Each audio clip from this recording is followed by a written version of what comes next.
The chandeliers of the Grand Regency Hotel shimmered like constellations over the ballroom. Music floated through the air, violins, and laughter mixing with the soft clink of champagne glasses. Beneath all that glitter stood Chimara Okafor, a quiet young woman in a modest navy gown, clutching a glass of soda she hadn't touched. Her classmates danced freely, snapping pictures for social media, their perfumes and joy filling the room. Chimara smiled faintly, though her heart was elsewhere on the deadlines waiting at her part-time job, the unpaid bills on her desk, and her dream of one day designing homes that made people feel safe. A snide whisper brushed her ear. "Why does she always act like she's better than us?" Another voice added. "Because she's broke, but pretending she's deep." She heard them, but said nothing. Grace had taught her silence could be power. Needing air, she stepped out into the hallway. The marble corridor was quiet, lined with golden sconces that cast long shadows on the carpet. She exhaled, letting the noise fade behind her. That was when she saw him. A tall man in a black tuxedo stumbled out from the opposite wing, graceful even in his weakness, but clearly not well. His eyes, a deep shade of quiet sorrow, met hers. "Are you okay?" she asked quickly. "They don't feel right," he murmured, voice low, unfocused. He was Darian Cole-Nwoko, the elusive young architect who had just donated millions to the charity auction next door. But tonight, his calm had cracked. A drink meant for another man had been spiked, and Darian, unknowingly, had taken it. When his steps faltered, Chimara caught his arm. "Sit," she urged, guiding him toward a side room. She asked a passing staff member for water. The staff, trusting her steady eyes, opened a small guest suite. Inside, she helped him to the edge of the bed. "Breathe," she whispered. "It'll pass." He nodded weakly, watching her through a haze. Something in her tone, calm, nurturing, pulled him back from the fog. "You're kind," he murmured, his fingers brushing hers without thought. Chimara froze. His eyes softened. "I'm sorry," he whispered. "I just feel safe." It should have ended there, but loneliness speaks its own language. She had carried silence too long. He had carried the ache of isolation disguised as success. When he leaned forward, she should have stepped away, but instead, she stayed still, torn between fear and something she couldn't name. His kiss was hesitant, searching. She whispered, "Wait," and he stopped instantly, remorse flooding his face. "I don't know what's happening to me," he said, voice breaking.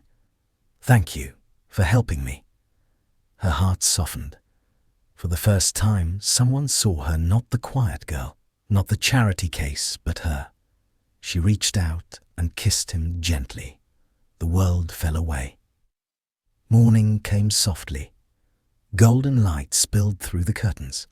Darian stirred, reaching for the warmth beside him, but found only an empty sheet. The pillow still carried her scent, citrus and rain. On the bedside table sat a small silver wristwatch, its glass scratched near the edge. He turned it over slowly. No note, no name, just silence and the faint tick of his own heartbeat. "Who are you?" he whispered into the quiet. The watch hands had stopped at 11:46 p.m., the exact moment two strangers had touched destiny. Morning sunlight filtered through thin curtains, brushing gently across Chimara Okafor's small apartment in Orchid Gardens estate. The room was modest cream walls, old wooden chairs, tiny potted plants on the sill, but filled with laughter and life. On the narrow bed lay two sleeping children twins, Zuri and Zain, 5 years old and full of questions. Kimara stood by their side, her heart softening at the sight. She bent to kiss their foreheads. "Wake up, my little stars," she whispered. Zayn yawned and rolled over. 5 more minutes. Zuri sat up, rubbing her eyes. "Mummy, I dreamt we were flying." Kimara smiled. "Then let's start the day like we have wings." Every morning began this way, with warmth she never had as a child, with strength she didn't know she possessed. Life hadn't given her comfort, but it had given her purpose. No one knew the truth about that night 5 years ago, not even her children. They believed their father was a man who traveled far away. Kimara had chosen silence over shame. As the twins ate breakfast bread, boiled eggs, and laughed as Zuri pulled out a drawing. 4 stick figures holding hands under a bright yellow sun. "Who's this tall one?" Kimara asked softly. Zuri shrugged. "Someone holding our hands." The simplicity pierced her heart. Children had a way of remembering what hadn't yet happened. By 7:30, she was dressed neatly. A white blouse, grey skirt, and the calm of someone who had learned not to break. She dropped the twins at school, kissed them twice, and boarded a bus toward Aurum Design's headquarters, the city's most admired architecture firm. Ironically, her hidden past was tied to its very core. The CEO, Darian Colenwoko, had no idea the woman he'd been searching for worked quietly beneath his own brand. At her small cubicle on the design floor, she worked with discipline, refining 3D plans, adjusting wall ratios, polishing line weights until they spoke harmony. No one knew her full story, only her excellence. Her colleague, Kemi Bassi, leaned over, smiling. "Evie, you work like you're building heaven." Kimara laughed softly. "I'm just trying to build peace." But her phone buzzed a message from Mikkel Adeniran, her fiancé. "Don't bring the children to my uncle's dinner tonight. It's not a nursery." Her fingers tightened around the phone. "Mikkel, they are part of my life," she replied. The 3 dots appeared, then vanished. Silence. Mikkel had been stability, at first charming, ambitious, promising her a better life. But as months passed, his love began to sound like control. He didn't see the beauty in her resilience, only the inconvenience of her truth. She locked her phone and breathed out. She couldn't afford to fall apart, not in front of colleagues, not with bills due, not with dreams still alive.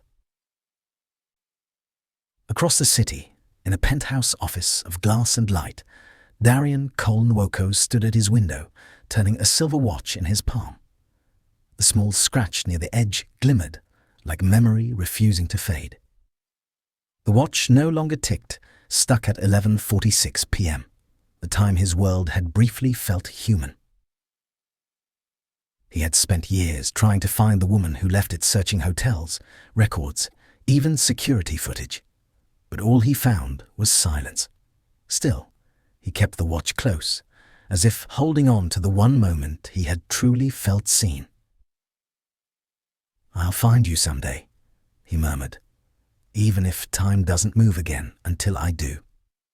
Back at her desk, Kimara unknowingly drew a courtyard in her design file. A quiet garden with 2 small children touching calm water, and a woman standing behind them. When she finished, she exhaled. Somehow, even in silence, her heart still remembered the shape of his. The next morning, Aurum Design's headquarters hummed with unusual energy. The women on the design floor exchanged excited whispers. Perfume floated heavier than usual, and shoes clicked faster against the tiles. "The CEO is back today," Kemi whispered, eyes wide. Darian Colenwoko, the man himself. Kimara smiled faintly, uninterested. Then let's make sure our drawings look as good as his reputation. Kemi laughed. You're impossible. Everyone else is practicing how to say "Good morning, sir" in their softest voice. Kimara returned to her sketches, calm and focused. Her job wasn't just a career, it was survival.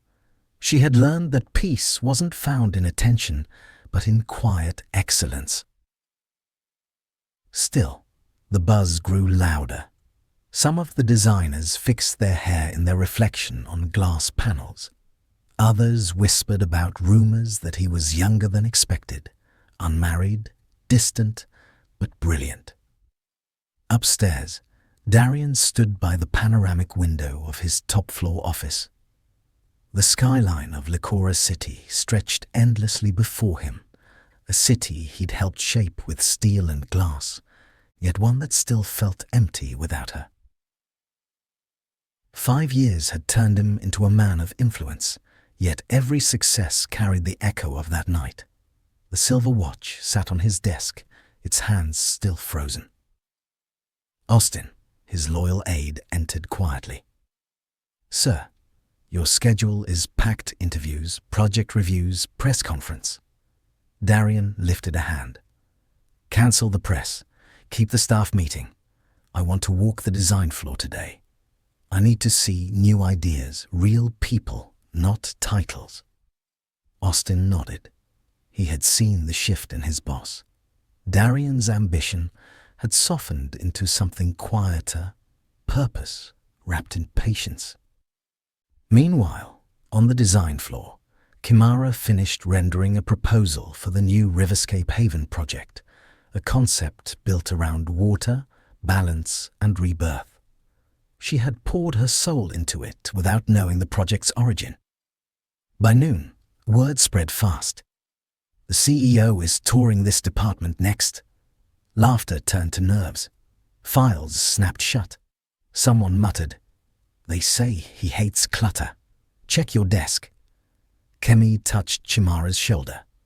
"Evie, come on, at least put some lip gloss." Kimara smiled, shaking her head. "If he comes, he'll see my work, not my lips." Moments later, the glass doors slid open. Silence fell. Darian Kolnwoko walked in, tall, composed, eyes observant, but calm. The room seemed to shrink around him. He moved from desk to desk, reviewing sketches, asking quiet, thoughtful questions. When he reached Kimara's table, she was bent over her drawing, focused, unaware. "Beautiful lines," he said softly. She looked up. For a heartbeat, time faltered. His face familiar, but impossible. She blinked once, twice, dismissing the strange pull. "Thank you, sir," she replied politely, lowering her eyes. Darian nodded slowly, studying her calm, her voice. Something stirred in his memory, a whisper of warmth, a scent of orange and rain. But a name tag read C. Okafor, and his mind refused to believe what his heart felt. "Okafor," he repeated quietly. "You've been with us long?" 3 years, she said, steady but nervous under his gaze. "Good work," he murmured, and moved on, yet he turned back once, almost unconsciously. After he left, Kemi leaned in, grinning. "Did you see the way he looked at you?" Kimara forced a smile. "He probably looks at everyone like that." But her hands trembled slightly as she picked up her pencil.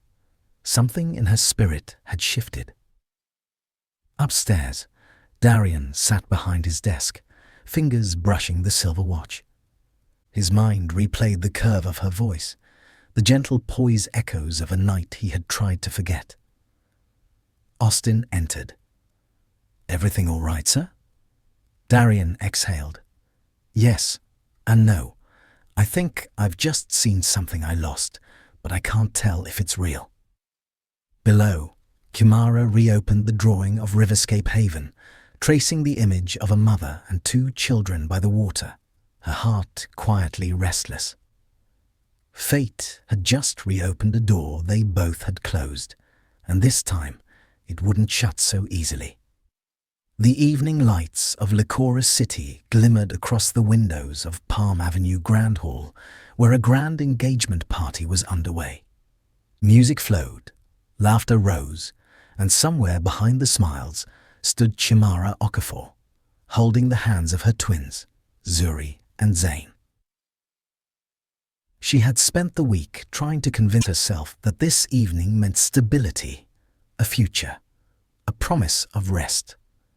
But as she watched her fiancé Mikkel Adeniran laughing loudly with his friends, something inside her whispered otherwise. Mikkel turned, his designer suit gleaming under the chandelier, his smile all charm and show. But when his eyes met hers, the warmth faded.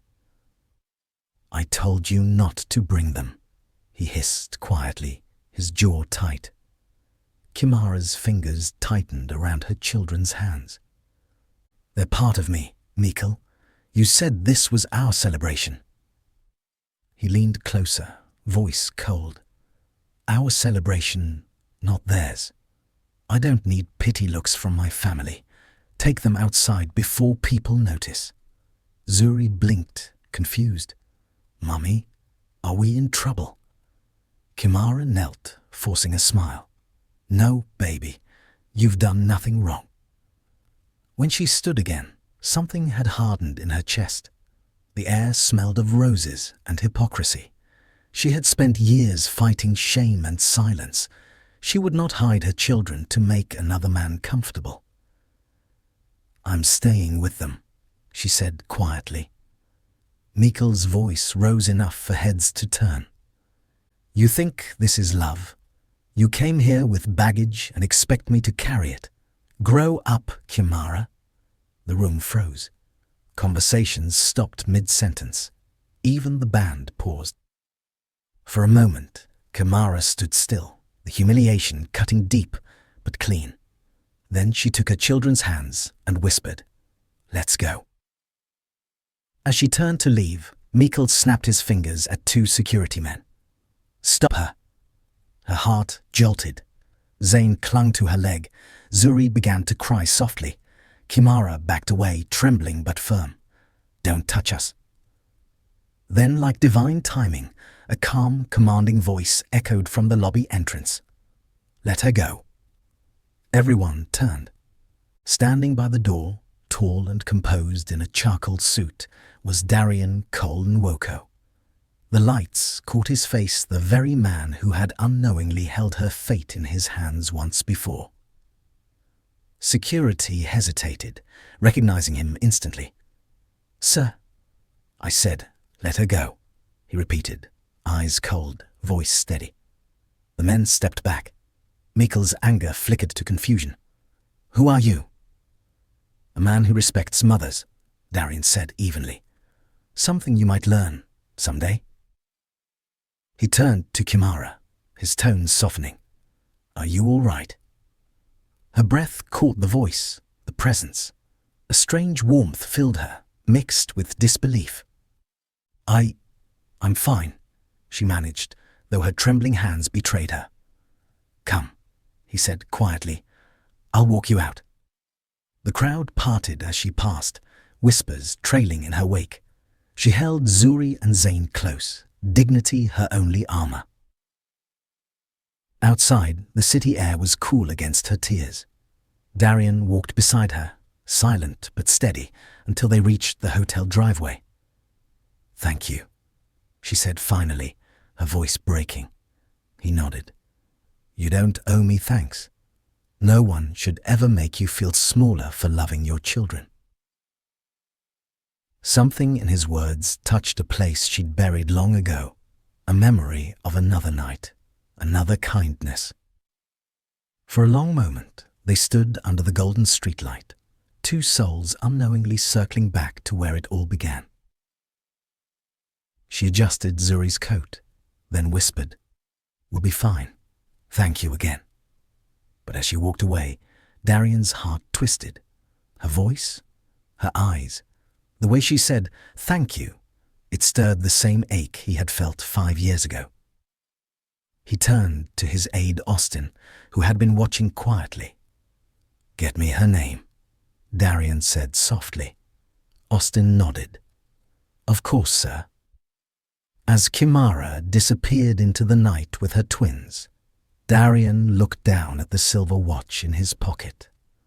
For the first time in years, it felt warm against his skin, as if time was preparing to move again. The soft hum of the hotel lobby carried a calm that belied the storm inside Kimara Okafor. She sat with Zuri and Zain in a quiet corner near the glass doors, their small hands gripping hers, as though she could hold the whole world together through touch. Moments ago, she had walked away from everything: status, promises, and the illusion of security. Yet, beneath the exhaustion, she felt something unfamiliar: peace. A staff member approached, concerned. "Ma'am, the man from the hall is making a scene outside. Should we call security again?"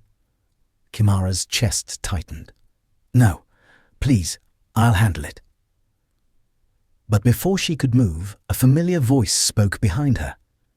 "Let me handle it." She turned, and there he was again, Darian Cole Nwoko. His presence was calm yet commanding, his dark eyes carrying both authority and compassion. He stepped closer, his tone gentle now. "He's filing a report, trying to claim you took the children without consent." Her eyes widened. "What? They're my children." "I know," he said softly. "But if he files first, it creates trouble for you. Let me help." Her instinct was to refuse. Pride had always been her armor.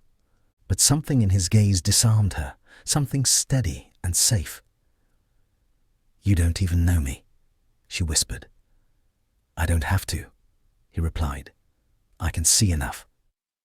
Before she could respond, Austin Eza appeared with an older man in glasses, Barrister Chuka Aid, Darian's longtime legal counsel.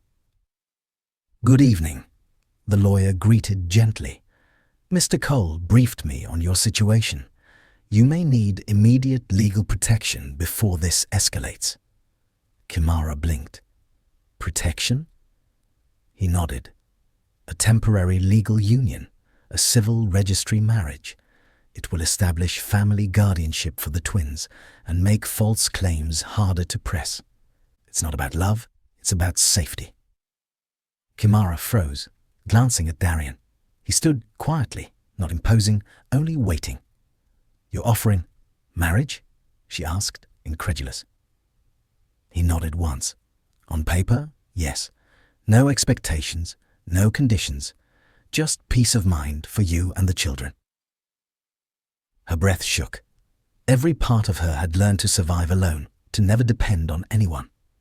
Yet tonight, something sacred stirred. This wasn't charity, it was protection freely offered. Zain looked up at Darian curiously. "Are you a policeman?" Darian knelt to their level, smiling faintly. "Not quite." Zuri tilted her head, studying him. "Then why are you helping us?" He paused, then said quietly, "Because everyone deserves someone who stands beside them when the world turns away." The twins nodded solemnly, as though they understood. Kimara felt tears prick her eyes. "Mr. Cole," she said softly, "why are you doing this for a stranger?" He held her gaze. "Because you don't feel like one." Something in the air shifted. The world outside the glass doors, the noise, the gossip, the judgment seemed to fade away, leaving only the sound of two hearts remembering something they'd never forgotten. The lawyer cleared his throat gently. "The registry office is still open tonight. If you agree, we can finalize before morning." Kimara hesitated, her hand trembling as Zuri slipped her small fingers into hers. "Mommy," the child whispered, "he feels like the man in my drawing." Her heart stilled. The drawing, 4 people holding hands under sunlight. A mother, 2 children, and a tall figure she couldn't name. She looked up at Darian, and for the first time didn't feel afraid. "Okay," she whispered. "We'll sign." A soft smile crossed his face, not triumph, but quiet relief. "Then let's go," he said gently. "Together." As they walked toward the glass doors, the city lights of Licora glowed like scattered stars, and the silver watch in Darian's pocket ticked once faintly, but unmistakably, as though time itself had just begun to move again.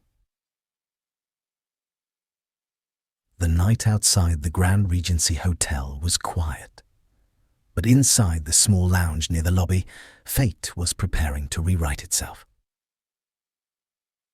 A low lamp cast soft gold across Chimara Okafor's face as she sat beside Darian Kolnwoko, her twins pressed close, and Barrister Chuka Ad reviewed documents with careful precision. On the table lay the papers, a civil registry marriage form, simple yet weighty. "Everything here is legal," the lawyer said gently. "No publicity, no ceremony, just signatures. It will protect your children from any false claim until you decide your next steps." Kimara's fingers rested on the pen. The thought of signing felt unreal to trust a stranger again after years of betrayal and silence. She turned to Darian. "You owe me nothing. Why would you go this far for someone you barely know?" Darian's eyes held hers, calm but layered with emotion. "Because I've spent too long watching people use power to wound. Tonight, I get to use it to protect." Her throat tightened. No man had ever spoken to her like that, without pity, without ego, only respect. "I don't want you to feel trapped," she whispered. He smiled faintly. "You're not the one being trapped, Kimara. You're the one being freed." The twins sat between them, coloring on a paper napkin with borrowed pens. Zuri drew 4 figures again, adding small details, a silver circle in one hand. Darian glanced down. "Is that a watch?" Zuri nodded proudly. "Yes, it's shiny, like yours." The air shifted. His chest tightened. He touched his pocket, feeling the cold metal of the silver watch inside the one he had kept for 5 years, its hands frozen at 11:46. He looked at Chimara, something flickering in his gaze, recognition he couldn't name. Before he could speak, the lounge doors burst open. Mikhail Adeniran stormed in, flanked by 2 angry men and a hotel staff member trying to calm him. "There she is," he barked. "You can't hide behind him, Chimara. Those children are hers." Darian cut in, standing slowly. His voice was calm but firm, like thunder that didn't need to shout. Mikhail's eyes narrowed. "You again? Who exactly are you?" "Someone who doesn't confuse love with ownership," Darian replied. "Security," he added, his tone steady. 2 guards appeared within seconds, their presence immediate and silent. Mikhail sneered. "You think you can take what's mine?" Kimara rose then, her voice clear. "I was never yours, Mikhail, and my children were never yours to claim." For the first time, Mikhail faltered. Her tone stripped him of power. Darian stepped forward, eyes unyielding. "You will leave peacefully, or I will make sure you never stand near this family again." The guards moved subtly closer. Mikhail's pride deflated under the weight of the room. He turned sharply and left, his last words drowned by the quiet hum of the lobby fountain. Kimara's legs weakened with relief. Darian steadied her before she could fall. Their eyes met, no longer strangers, not yet lovers, but something sacred was forming between them. Trust. Barrister Aid cleared his throat gently. It's time. Kimara nodded slowly. We'll sign. Darian guided the paper toward her. I promise, this is only for peace, he said softly. No expectations, just safety. She smiled faintly. You say that now. He chuckled quietly, the first warmth of humor between them. Then let's see what time decides. They both signed Darian Kolenwoko and Kimara Okafor, their names inked side by side. Austin and Barrister Aid signed as witnesses. When it was done, the lawyer folded the papers neatly and said, Congratulations, you are, legally, a family. The words felt surreal. Zuri climbed into Darian's lap, unafraid, while Zane leaned against his arm. For a moment, silence filled the room, not awkward, but complete. Darian looked at Kimara. You and your children will stay at my residence tonight. It's safer until this passes. She hesitated. I don't want to be a burden. He smiled gently. Peace is not a burden, Kimara. It's a right. As they walked toward the exit, the night breeze touched them like a blessing. Darian slipped his hand into his pocket. The silver watch ticked once again. Time had chosen to move. The civil registry office was quiet that night, the kind of stillness that made every word feel sacred. Fluorescent lights hummed softly overhead, illuminating the narrow table where Kimara Okafor and Darian Kolenwoko now stood side by side. The air felt weighty, almost holy. The clerk slid 2 identical documents forward. Sign here and here, she said politely, her voice low, unaware that she was witnessing a union not born of romance but of redemption. Zuri and Zane watched from the corner, their tiny feet swinging beneath the bench. Austin stood nearby, still and loyal, while Barrister Chuka Aid reviewed the papers once more before nodding. Darian signed first, his pen stroke steady and assured. Kimara hesitated briefly, then placed her signature beside his. The sound of pen against paper was almost like a heartbeat, 2 names binding not out of desire, but destiny. When it was done, the clerk smiled faintly. Congratulations, Mr. and Mrs. Kolenwoko. The words hung in the air like fragile music. Kimara's hand trembled slightly. Darian looked at her and whispered, It's just protection, remember? But I promise, as long as this paper exists, no one will hurt you or them. She nodded, her eyes soft but unreadable. Before they could step away, the door burst open again with the echo of heavy shoes and anger. Mikhail Adeniran stormed in, fury burning in his face. You think a piece of paper changes the truth? He spat.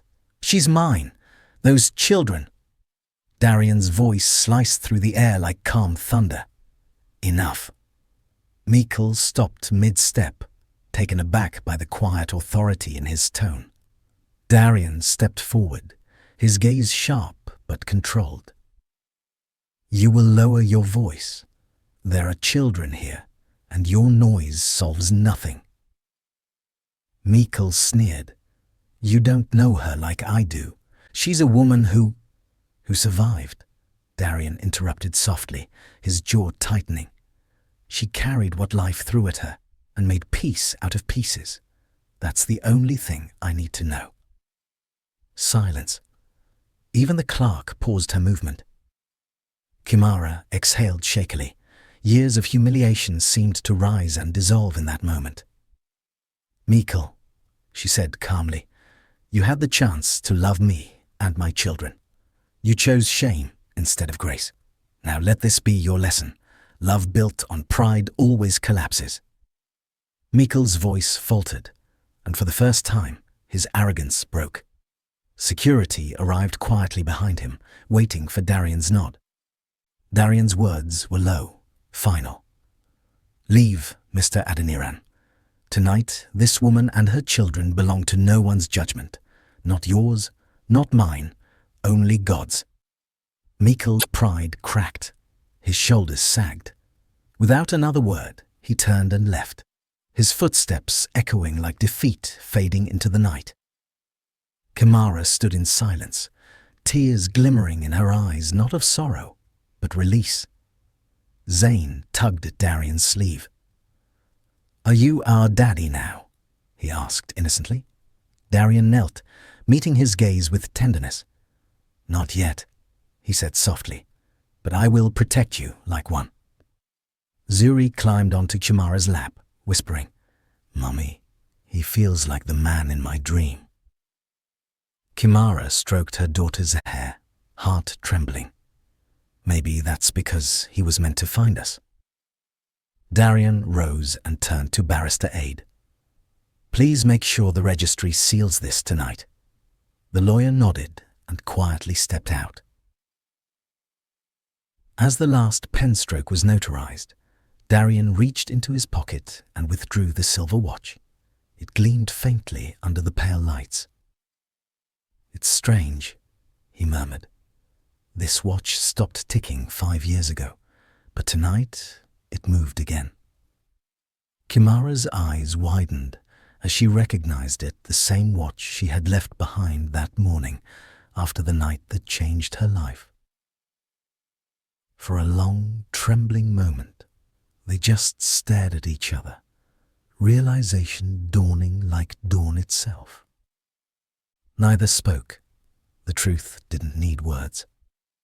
The first light of dawn crept through the glass panels of the Licora Civil Registry office, painting soft gold on the tiled floor. The city outside was just waking horns distant, sky pale and trembling with newness. Inside, silence filled the small room where Kimara Okafor stood beside Darian Cole Nwoko, their newly signed marriage certificate resting on the table between them.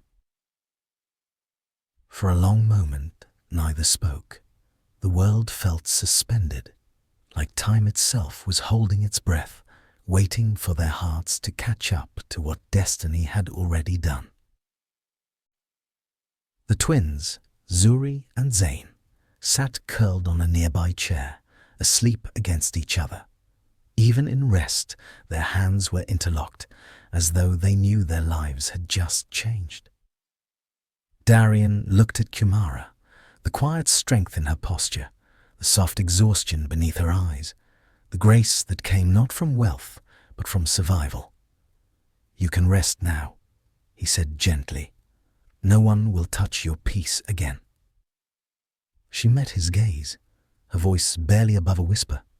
"For years, I've done everything alone, and now, suddenly, this." She paused, tears forming. "I don't know if this is God's mercy or his mystery."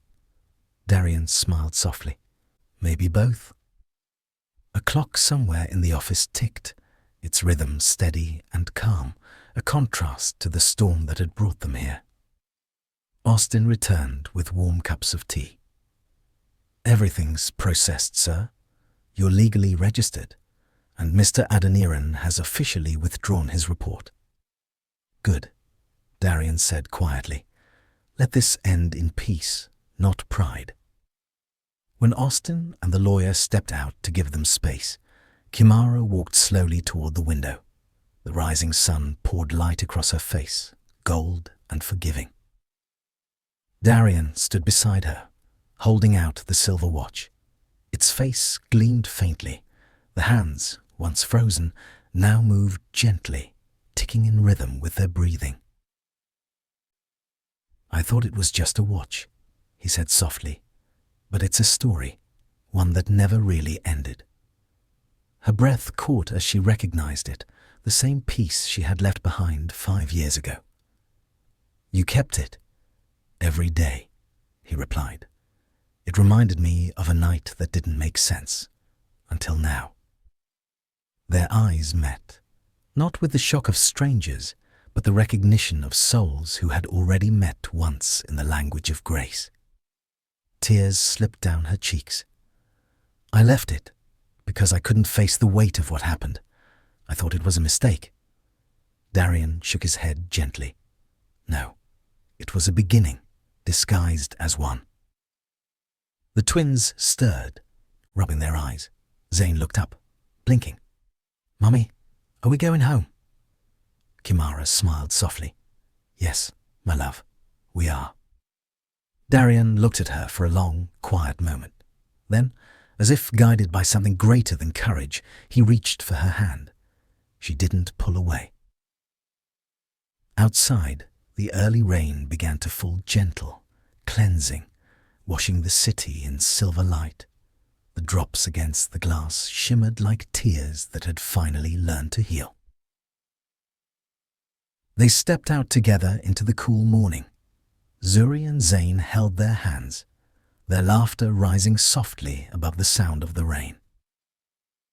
The silver watch ticked steadily now on Darian's wrist, each second a promise that time, once lost, had finally found its rhythm again. As they reached the car, Kimara looked back once at the registry, at the place where fate had been rewritten, not with diamonds or vows, but with faith and quiet courage.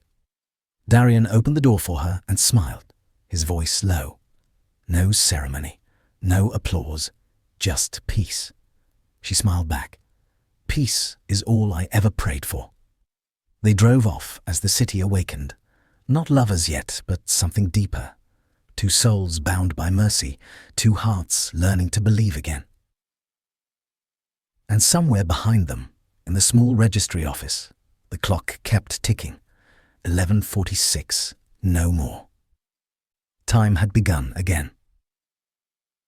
2 weeks had passed since the quiet registry night. The city of Likora moved as usual traffic, meetings, deadlines, yet for Kimara Okafor, every morning now began differently. Gone were the hurried alarms and the fear of being alone. Her twins' laughter filled the marble halls of Aurum residences, Darian's serene home on Likora Island. The house felt nothing like wealth, it felt like rest. Zuri drew on the walls of the children's lounge, little suns, trees, and 4 people holding hands. Zane ran through the corridor shouting, "Uncle Darian, come see our family." Darian turned from his laptop, smiling.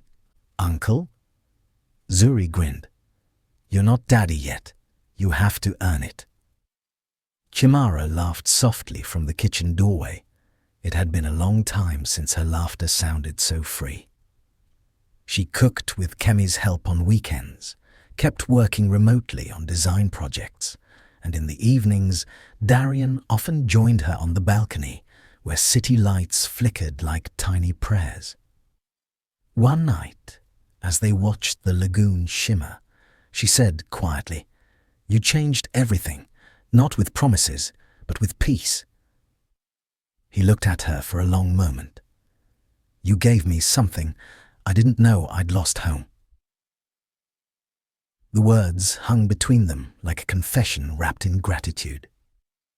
Still, he didn't rush her. Their bond grew the way dawn melts into morning, slow, golden, inevitable. At Aurum Designs, whispers began that the CEO's mysterious new wife was gentle, brilliant, and private. Yet Darian didn't confirm or deny. He only said in interviews, "Peace is the most beautiful architecture." One afternoon, while reviewing plans for a new project, Kimara noticed the name on the file. The Riverscape Haven. "It's your dream design," she said softly. "The same concept I once sketched years ago. A courtyard by water, a mother and her children near calm light." Darian smiled. Maybe that's how destiny works. 2 minds building the same vision from opposite sides of time. He turned the sketch toward her. "Let's finish it together. A sanctuary for women and children rebuilding their lives." Tears glimmered in her eyes. "You mean?" "Yes," he said. "A foundation, the Riverscape Haven project. You'll lead the design team." That evening, at the project's unveiling, Kimara stood beside him, not as a secret, but as purpose fulfilled. The twins watched proudly from the front row, clapping small hands as their mother's name appeared on the banner. Lead architect, Kimara Nwoko. Reporters asked Darian what inspired the project. He smiled faintly. A woman who left her name behind and found it again through grace. Later that night, when the event ended, Kimara stood by the window in her simple white dress, the city lights glittering below.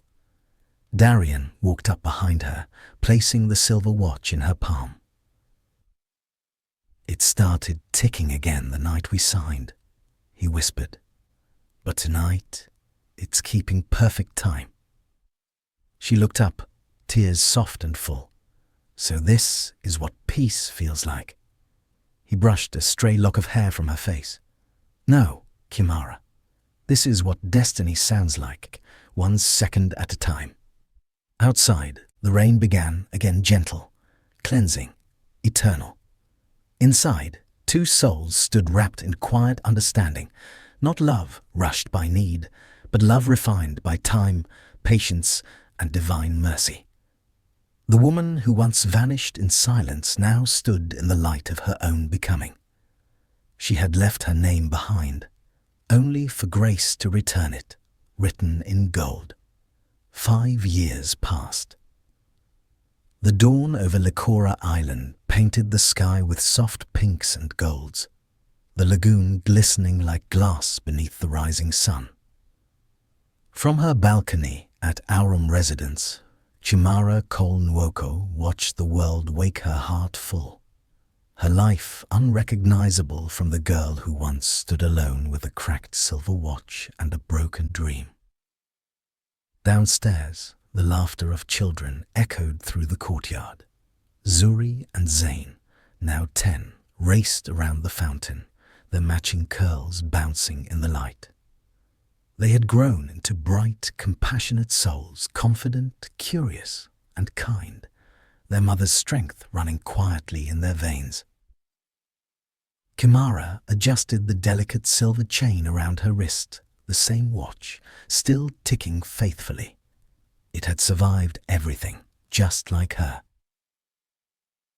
On the table beside her sat blueprints for the Riverscape Haven Foundation, now in its 4th year, a network of homes, workshops, and scholarship programs for single mothers and children across Likora and beyond. What began as Darian's gift had become her calling. Every design bore her quiet signature: open courtyards, flowing water, and sunlight, symbols of safety and renewal. Later that morning, she stood at the grand opening of Haven Center 4, cutting the ribbon with the same hands that once trembled in fear. A crowd of women and children cheered softly. Among them were those whose stories mirrored hers, survivors of abandonment, loss, and judgment, who now walked with lifted heads. Kimara smiled, speaking into the microphone, her voice gentle but steady. 5 years ago, I thought grace was something people earned. But I've learned that grace is something God gives when you least deserve it and most need it. The only thing you have to do is not give up before it finds you. Applause rose, soft and reverent. In the front row, Darian Nwoko watched her with quiet pride, his eyes saying what words never could. He had built towers, bridges, and entire cityscapes, but this, the home she built from broken pieces, was his proudest masterpiece. That night, the family gathered for dinner under the twinkling lights of the garden pergola. Kemi visited often now, her laughter echoing across the yard. Zuri read aloud from her school essay titled, "My Mother, the Architect of Hearts." "Mummy says love doesn't always look like a wedding or a ring," she read proudly.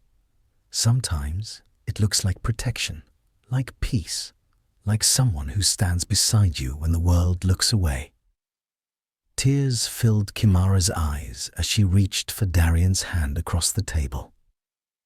"They've learned what we lived," she whispered. He smiled. "Then we've done well." Later, when the twins were asleep, they stood by the balcony overlooking Likora's glittering skyline. The same city that once broke her spirit now reflected her light. Darian slipped his arm around her shoulders. "You never told me what your name means," he said softly. She smiled faintly. "Kimara, it means God knows." He nodded slowly. "And now, so do I." The silver watch ticked between them, steady and sure, time no longer an enemy, but a witness. As dawn approached, Kimara whispered a quiet prayer to the wind. "For every woman who ever hid her truth, may she know that grace will always find her in her silence, in her storm, or in her beginning again." And somewhere in that whisper, the watch gave a single clear chime, the sound of legacy, of love redeemed, of time forever healed. It was 10 years later. The city of Likora had changed new towers, wider bridges and parks where once there had been silence. Yet some things remained untouched by time. The gentle hum of the morning lagoon, the laughter of children, and the rhythmic ticking of a silver watch that had become a family heirloom. In the garden of Riverscape Haven headquarters, Chimara Woko sat beneath a sprawling jacaranda tree, her hair streaked lightly with silver, her presence still radiant with quiet grace. Around her, a new generation of young women listened attentively, students, architects, mothers, and dreamers. On a table beside her lay the silver watch, its surface polished smooth by years of wear. It ticked softly, steady and sure its sound, a reminder that time, when healed by grace, becomes a song instead of a scar. Kimara smiled as she spoke. "There was a time I thought my life had ended before it truly began. But I learned that sometimes God hides beginnings inside what looks like endings. We don't lose time, we just find it in new ways." The women nodded, some wiping quiet tears. Nearby, a portrait hung in the main hall, her and Darian, flanked by Zuri and Zane at the inauguration of the Riverscape Women's Center. Beneath it were engraved the words, "Built on grace, restored by time." As the women dispersed for workshops, Darian walked across the courtyard, still strong, his hair now peppered with silver. "You're telling stories again," he teased gently. She laughed softly.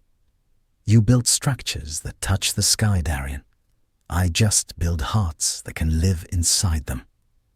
He smiled. "You've done both." Zuri and Zane approached, now grown and radiant in their 20s. Zuri in her crisp architect's jacket, Zane holding a camera from his documentary team. "Mum," Zuri said, "the documentary team wants your last words for the closing scene, something timeless." Kimara paused, fingers brushing the silver watch. "Timeless," she repeated. "That's what this is all about, isn't it?" She turned toward the camera, her eyes soft, her voice warm. "There is no such thing as wasted time. Every moment, even the painful ones, are tools in the hands of grace. We think we're broken, but really, we're being built. I left my name behind once because I thought it didn't matter. But I learned that what God names, He never forgets even when the world does. So if you ever feel lost, remember this. Time doesn't need to be perfect to be holy. All it needs is faith and a reason to start again." The camera light blinked red, capturing the final shot, her face framed by sunlight, the ticking watch glinting at her wrist. Later that evening, after everyone had gone, Kimara and Darian sat by the lagoon, the same place where their paths first crossed. The air smelled faintly of jasmine and rain. Darian turned to her. "Do you ever think about that night? The beginning?" She smiled. "Every day. Not with regret, with gratitude. Because even mistakes in God's hands can become miracles." He took her hand, the silver watch between their palms, and whispered, "Then let's keep ticking, love, one moment at a time." And as the last rays of sunlight kissed the water, the watch ticked once, twice, before its faint chime echoed through the garden. It was not the sound of time passing. It was the sound of grace fulfilled. The woman who once vanished without a name was now the name spoken in classrooms, whispered in prayers, written in hearts. She had not just survived the rain, she had taught the world how to dance in it.